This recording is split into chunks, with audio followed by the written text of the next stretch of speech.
Florence Scovel Shinn's Your Word is Your Wand. Chapter 7. The Elements. Man is made in God's likeness and image, imagination, and is given power and dominion over all created things. He has power to rebuke the winds and the waves, check floods, or bring rain when it is needed.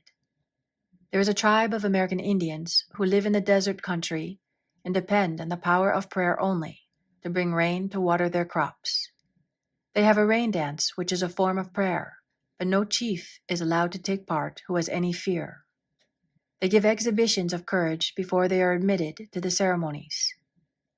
A woman who was an eyewitness told me that out of a blue sky came a deluge of rain, the sun still shining. Fire. Affirmation. Fire is man's friend and is always in its right place doing its right work. Drought. Affirmation. There is no drought in divine mind. I give thanks for the right amount of rain to nourish these crops or garden. I see clearly this gentle downpour and a manifestation is now. Storms. Affirmation. The Christ within now rebukes the winds and the waves, and there comes a great calm. I see clearly peace established on land and sea. Journey. Affirmation. I give thanks for the divinely planned journey under divinely planned conditions with a divinely planned supply. Miscellaneous. The thing you dislike or hate will surely come upon you. For when man hates, he makes a vivid picture in the subconscious mind and objectifies. The only way to erase these pictures is through non-resistance. For example, a woman was interested in a man who told her repeatedly of his charming women cousins. She was jealous and resentful, and he passed out of her life. Later on, she met another man to whom she was much attached. In the course of their conversation, he mentioned some women cousins he was very fond of. She resented it, then laughed, for here were her old friends, the cousins, back again. This time she tried non-resistance. She blessed all the cousins in the universe and sent them goodwill, for she knew if she didn't, every man she met would be stocked up with women relations. It was successful, for she never heard cousins mentioned again. This is the reason so many people have unhappy experiences repeated in their lives. I know a woman who bragged of her troubles.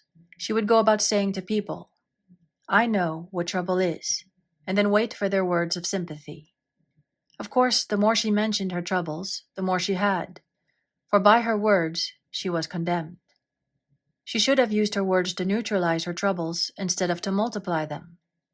For example, had she said repeatedly, "I cast every burden upon the Christ within and I go free," and not voiced her sorrows, they would have faded from her life, for by your words you are justified. I will give to thee the land that thou seest. Man is ever reaping on the external, what he has sown in his thought world. For example, a woman needed money and was walking along the street, making the affirmation that God was her immediate supply. She looked down and at her feet was a $2 bill, which she picked up. A man standing near watched a man in a building, said to her, "Lady, did you pick up some money? I thought it was a piece of chewing gum paper. A lot of people walked over it, but when you came, it opened up like a leaf." The others, thinking lack, had passed over it, but at her words of faith it unfurled. So with the opportunities in life, one man sees, another passes by. Faith without works or action is dead. The student, in order to bring into manifestation the answer to his prayer, must show active faith. For example, a woman came to me asking me to speak the words for the renting of a room. I gave her the statement, "I give thanks that the room is now rented to the right and perfect man for the right price, giving perfect satisfaction." Several weeks elapsed, but the room had not been rented.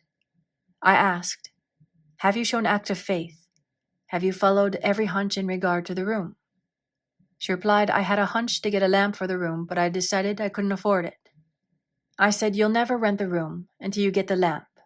For in buying the lamp, you are acting your faith and pressing the subconscious mind with certainty." I asked, "What is the price of the lamp?" She answered, $4. I exclaimed, $4 standing between you and the perfect man. She became so enthusiastic, she bought 2 lamps. About a week elapsed, and in walked the perfect man. He did not smoke and paid the rent in advance and fulfilled her ideal in every way. Unless you become as a little child and dig your ditches, you shall in no wise enter the kingdom of manifestation. Without the vision, my peoples perish. Unless man has some objective, some promised land to look forward to, he begins to perish. We see it often in small country towns, and the men who sit around a stove all winter, who ain't got no ambition. Within each one is an undiscovered country, a gold mine. I knew a man in a country town called Magnolia Charlie, because he always found the first magnolia in the spring. He was a shoemaker, but every afternoon left his work to go to the station to meet the 4:15 train from a distant city. They were the only romances in his life, the first magnolia and the 4:15 train. He felt vaguely the call of the vision in the superconscious mind. No doubt the divine design for him included travel, and perhaps he was to become a genius in the plant world. Through the spoken word, the divine design may be released and each one fulfill his destiny. I now see clearly the perfect plan of my life. Divine enthusiasm fires me, and I now fulfill my destiny. The spiritual attitude towards money is to know that God is man's supply, and that he draws it from the abundance of the spheres through his faith and spoken word. When man realizes this, he loses all greed for money and is fearless in letting it go out. With his magic purse of the spirit, his supply is endless and immediate, and he knows also that giving precedes receiving. For example, a woman came to me asking me to speak the word for $500 by the 1st of August. It was then about the 1st of July.